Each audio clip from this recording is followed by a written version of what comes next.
Really, if we're going to boil down his legacy to just one concept, it probably is service. He spent his whole life giving back to others, and no doubt that started when he was very young, just 18 years old, and he shipped off to war. So why don't we start there?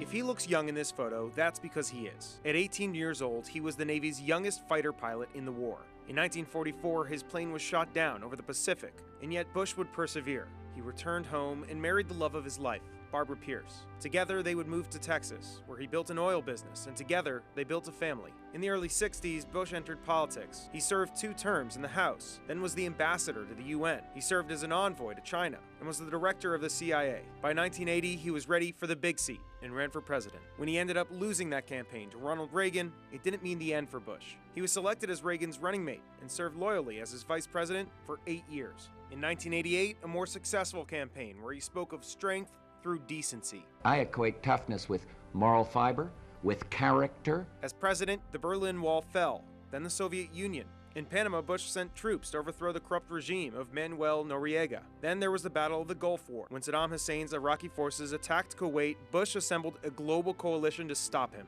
In 1992, though, amid an economic slowdown, he lost his bid for a second term to President Bill Clinton.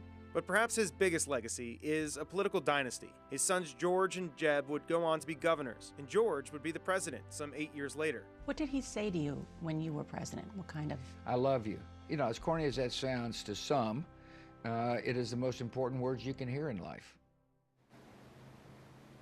So we have much more on his legacy coming up in about a half hour. We actually spoke to some young sailors who are on top of the USS George H.W. Bush, the aircraft carrier that takes the president's name. We spoke with them about legacy and their opinions on all this. That's coming up in about a half hour. I'll send it back to you now, guys. Military service, of course, so important to him. He got into World War II basically as soon as he was allowed to, just 18 years old. In fact, he was the youngest Navy fighter pilot at the start of the war. We actually do have a photo of him from around that time period when he first became a pilot. It, of course, was not always easy. In 1944, his plane was shot down over the Pacific. But we wanted to do something a little different today. So we spoke with sailors who were on board the USS George H.W. Bush, an aircraft carrier that, of course, takes the president's name. Right now, they're off the coast of Carolina. So what we did was we sent them some questions, and then they sent back some video responses. So let me introduce you to Lauren Madia Deal from Houston, and then Jason Niesler from Moore, Minnesota.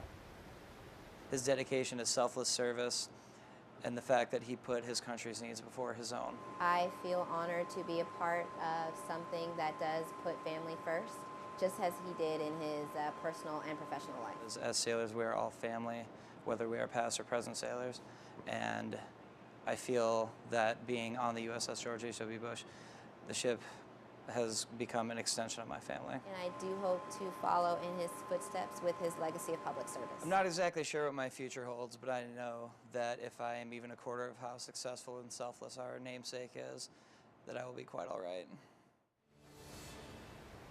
Yeah, quite all right indeed. Now, we also reached out to the Pentagon to get their thoughts on all this. They told us that his example will guide our sailors, soldiers, airmen, and Marines for how to live with no regrets. So obviously, military service, incredibly important.